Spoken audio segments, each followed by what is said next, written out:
Welcome back. Our next segment is one that's very important, I think, to the city of Long Beach. It's not one that is helping children or adults in their daily living. It's something that helps Long Beach. And I think that we need to remember our past so we understand our future and what we need for the future. So I'm delighted to have Julie Bartoletto, who is the director, executive director of the Historical Society in the city of Long Beach, and Dennis McCord, who's a very active board member, and I'll let him talk also too, but I'm starting with Julie. So Julie, I think that we need to have a touch with our past. Do you think so? Absolutely, absolutely. And what do you do to make this happen?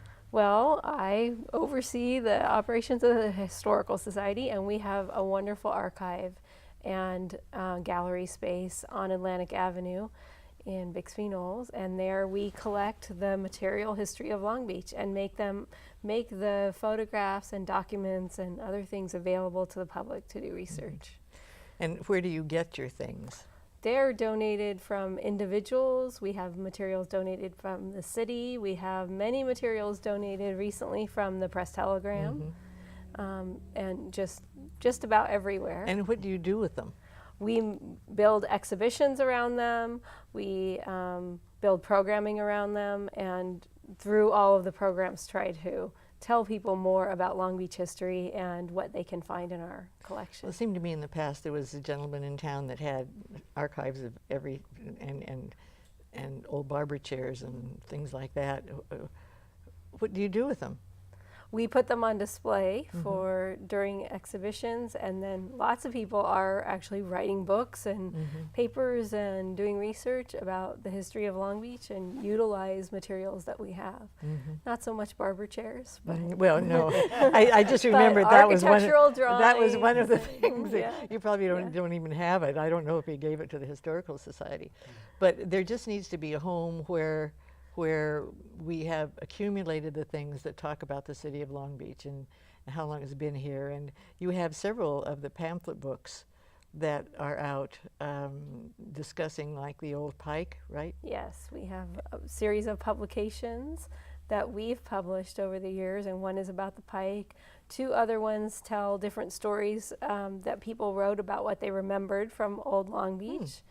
And then we also sell photographs, reproductions of historical photographs that people hang on their walls and use in reports. And we try to sell a collection of books about Long Beach beyond what we've published. Well, I remember that you had a book, or you had an exhibit about the Long Beach Day Nursery because it was 100 years old. Yes. I know that was very successful. And how long does that usually display? The Day Nursery exhibit was up for a year, and our current exhibit coming out in Long Beach is about the LGBT community in Long Beach, and that exhibit is up for a year as well.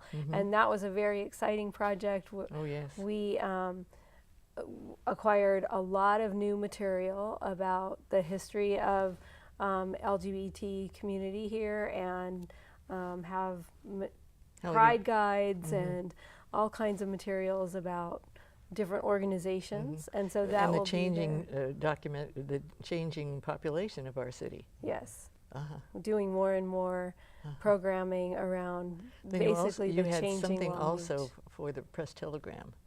I mean, Yes. just looking at the number of pages from the history of the newspaper would be daunting, you know. But it's nice if you wanted to look up something in the 1940s, you would have it there. Yes. Okay, Dennis, what do you do as a board member? Well, as a board member, my avocation is the theater, and that's what I do for a living. I have the Public Theater of Southern California, and Julie and I have worked together for 6 years now. I think 5-6 years, yeah.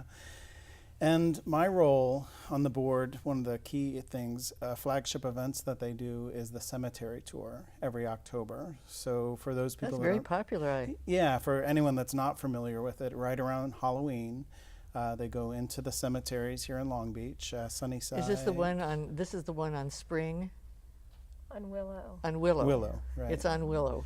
Right. And Another- it's actually two cemeteries. Yeah, two there. Right next to each other. And you do the whole, both of And- them? Yeah, well, yeah, exactly. And every year, the historical staff researches some of the grave sites, and they find out the stories of the families and go through the archives of the newspapers and interview people, and they construct a narrative based on that person's life. And then we bring in actors, and that's my job. Is we work with the actors and basically bring history to life. And that particular cemetery, Seaside? Sunnyside. Sunny, oh, Right? okay. I should know all of this, I don't. Sunnyside is, when did that start? Because I was recently there, and there were sites that were in the early 1900s. Yeah, it's a very historic cemetery, and you know, we all are born and we all die. So I think it really does reflect literally the history of Long Beach. And do we know the oldest graves? I don't know the oldest graves, but I know Sunnyside started in 1907 when the municipal cemetery was getting 1907, filled. okay. And the Okay. municipal cemetery next door was already getting filled, and that's why the Oh, is private that right? foundation cemetery next door started in 1907. Oh, so they're both historic. Yeah, absolutely. Yeah.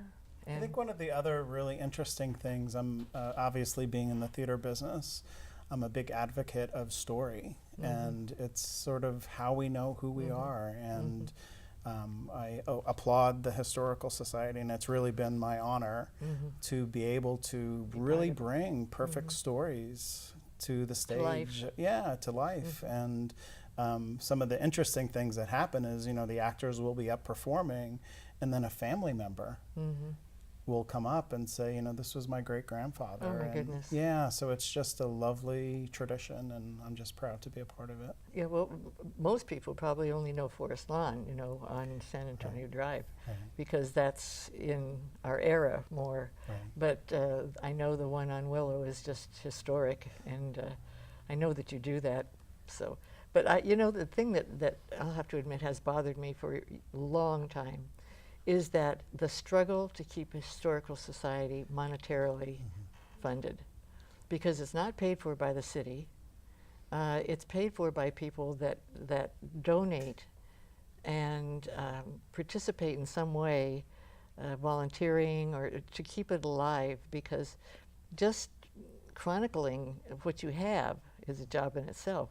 But then to be available to the public, be available to pay the rent, has always been difficult. What do you do for that?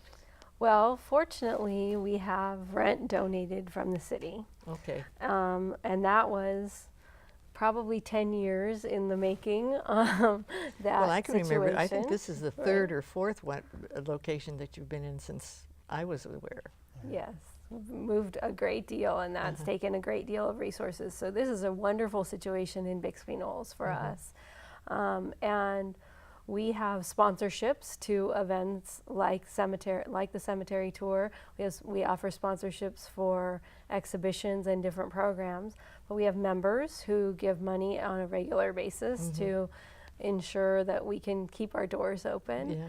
Yeah. We also get grants that fund certain specific projects. Like So the few people you have working there really have many jobs, because you might say, yes, I work with the Historical Society, yeah, but you have to raise funds over here too. So, you know, because that's a constant battle in the town. yes, it is. Well, And we have wonderful volunteers, and That's great. they make it possible as well. very good. What's the address on Atlantic? 4260 Atlantic Avenue. 4260. And how long have you been with it? 18 years. Is that right? Yeah. Oh, for heaven's sake. Well, I thank long you time. very much. Well, tell us what's in the offing. I have a couple more minutes, so. Well, we're open every first Friday during the Bixby Knolls Arts and Culture Walk, so you can always come and see us during First Fridays. We also will have new exhibitions coming in the new year, including a timeline of Long Beach history that utilizes the newspaper collection. And the cemetery tour is coming up October 26th. Very good. Well, I have a lot of things that I'm going through. I just love to say here, but they're not that important. But this history of Long Beach is important, and I'm so pleased. And Julie, I know what you've gone through, all kinds of, because a couple of those locations were really not good at all, and couldn't show anything. So it was just a matter of storing a few things. Does that place you have now have a basement? It does. Oh, good. It has a fur Oh, good. vault because it was built as a fur Is that store. right? Yes. Oh, for heaven's So, sake. and when we moved in, it had very few things in it and few racks, and it's full of racks. Oh. And the collection's grown a great deal. So the facility has really allowed us to really rescue many collections in the city. Very good. And you can always use more volunteers. Always. And you could always use more funds. Yeah, Yeah. come on And- out to the cemetery tour. And It's a go on fun the day, cemetery yeah. tour.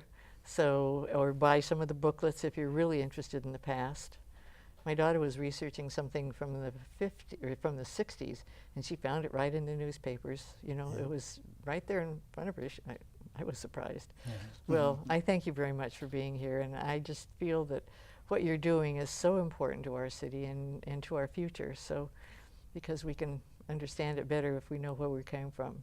Thank you Yes, so we much, can. Julie. Dennis, very nice to have you with us. Thank you. Thank you. And how about that? It was nice to have all of you with us too. I hope you've learned something today about our city and the foundations, the things that are happening in the city that you should be aware of, because that's what makes Long Beach great. Thank you very much.